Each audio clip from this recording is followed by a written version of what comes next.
Ito na lahat guys, yung collecting ko na ng Pokemon. Wala akong idea sa mga price na ito eh. Gusto ko lang mag-collect. Wala, natutuwa lang ako eh. Parang bata. Yung kasi na-experience to eh, yung bata.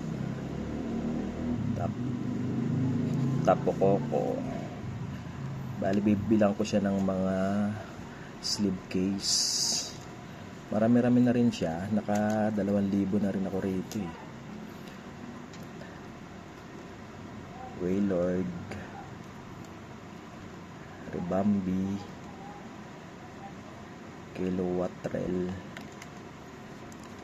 Lencanrox, Regirox, Swenab.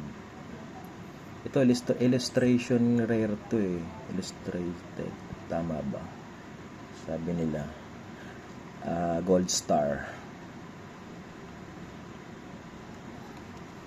Snorlax. Ito ultra rare. Ultra rare siya. May 2 star.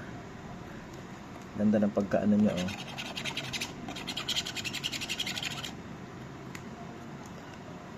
Forloin, Trainer, Clink,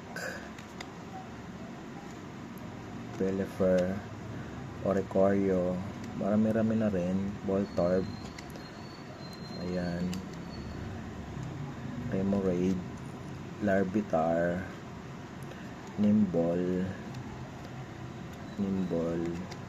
Maractus, Forloin, Clink, Castle, Electroid, Grimmsnar,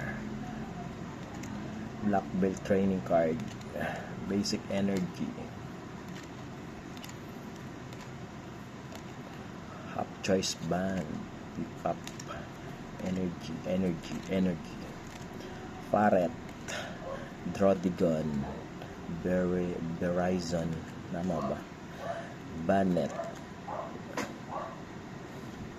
Corvette Knight.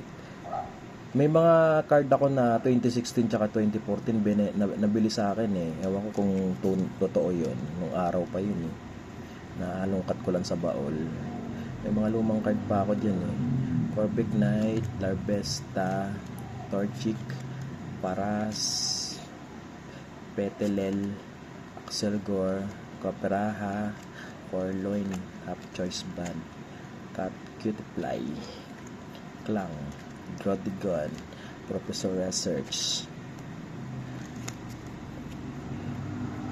Grimmsnar, Scavalier, Golem, Pangoro, Vetelel, Mr. Mimi, Voltorb, Maractus, Oricorio, Bannet, Graveler, Corvette Knight, maraming Corvette Knight Kikleon, Joltik, Metafoid, Parasect, Metapoid, Clop, Lechok, Clough, Skokavelli, Farret, Pangoro, Clang, Scobet, Drampa, Articono, Cuvone, Sprigatito, Leventia, Black Training. Yun lang guys, thank you. Share ko lang.